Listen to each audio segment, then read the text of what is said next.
Hey guys, welcome back to കടിൽ ഡേയ്സി. അപ്പോൾ ഇന്നത്തെ വീഡിയോയിൽ നമ്മൾ ഡെസ്ക് മേക്ക് ഓവറാണ് കാണിച്ചു തരാൻ വേണ്ടി പോകുന്നത്. അപ്പോൾ ഞാൻ ഈ ഒരു കോർണറാണ് ഇപ്പോൾ സെറ്റ് ചെയ്തെടുത്തിട്ടുള്ളത്. നമുക്ക് എല്ലാം ഒന്ന് ഡീറ്റെയിൽ ആയിട്ട് നോക്കിക്കളയാം അല്ലേ.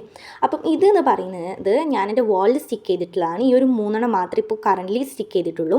ഇതെന്ന് വെച്ചിട്ടുണ്ടെങ്കിൽ നമ്മൾ SSLCക്ക് വേണ്ടിയിട്ടുള്ള മുന്നേ ഉള്ള പ്രിപ്പറേഷനാണ്. അതായത് ഈ ഒരു വെക്കേഷൻ ടൈമിൽ തന്നെ നമുക്ക് ബേസ് ആയിട്ടുള്ള അതെല്ലാം പഠിക്കാൻ വേണ്ടിയിട്ടുള്ളൊരു ജസ്റ്റുള്ളൊരു ടൈം ടേബിളാണ്.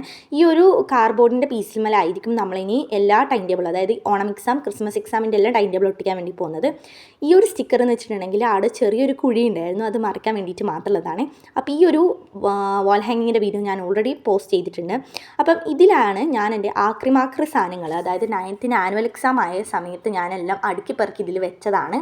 അപ്പോൾ ഇതിൽ നിന്ന് നമുക്ക് നല്ല സാധനങ്ങളെല്ലാം നമ്മളെ ടേബിൾ മേലേക്ക് എടുക്കാമെന്ന് കരുതി വെച്ചതാണ്. അതിൻ്റെ ഇടയ്ക്കാണ് ഞാൻ എൻ്റെ പണ്ടത്തെ സ്മരണകൾ അഴവറക്കുന്നത്. അതായത് നേരത്തെ കാണിച്ച പെൻസിലിന് ജസ്റ്റ് എനിക്ക് തോന്നുന്നു 10 ഇയേഴ്സ് അല്ലെങ്കിൽ 12 ഇയേഴ്സൊക്കെ പഴക്കമുണ്ട് അതിന്. അപ്പം ഇത് നമ്മളെ ആദ്യം നമ്മൾ ടേബിൾ വെച്ചിരുന്ന സ്ഥലമായിരുന്നു. ഇവിടെ നിന്നാണ് നമ്മൾ മാറ്റിയിട്ടുള്ളത്, കാരണം ഇവിടെ ഒരു വെളിച്ചമില്ലാത്തൊരു സ്ഥലമാണ്, അതുകൊണ്ടാണ് അങ്ങോട്ടേക്ക് മാറ്റിയത്. ഇനി നമുക്ക് വാൾ പോസ്റ്റേഴ്സ് വരാനുണ്ട്, അതുപോലെ തന്നെ നമുക്ക് ഒരു ലീഫിൻ്റെ വാൾ ഹാങ്ങിങ് കൂടെ വരാനുണ്ട്.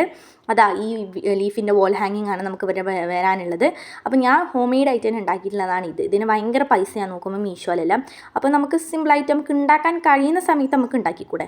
അപ്പോൾ ഇതാണ് നമ്മളെ ടേബിൾ മേക്ക് ഓവർ ചെയ്തിട്ടുള്ളത്. അപ്പോൾ ലോ കോസ്റ്റിലാണ് ഈ ഒരു ടേബിൾ നമ്മൾ മേക്ക് ഓവർ ചെയ്തതെന്നാണ് പറഞ്ഞു വരുന്നത്. അപ്പം വീഡിയോ ഇഷ്ടപ്പെട്ടവർ, സബ്സ്ക്രൈബ് ചെയ്യാത്തവരുണ്ടെങ്കിൽ സബ്സ്ക്രൈബ് ചെയ്യുക. അതുപോലെ തന്നെ വീഡിയോ ഇഷ്ടപ്പെട്ടവർ ലൈക്ക്, ഷെയർ ആൻഡ് സബ്സ്ക്രൈബ് ചെയ്യണം. അതുപോലെ തന്നെ വീഡിയോ ഒന്ന് ഹൈപ്പ് ചെയ്യണേ. അപ്പം ഇനി നമുക്ക് സ്റ്റഡി വ്ലോഗ്സ് ഒക്കെ ആയിട്ട് വരുന്നതാണ്. അതുവരേക്കും ബൈ.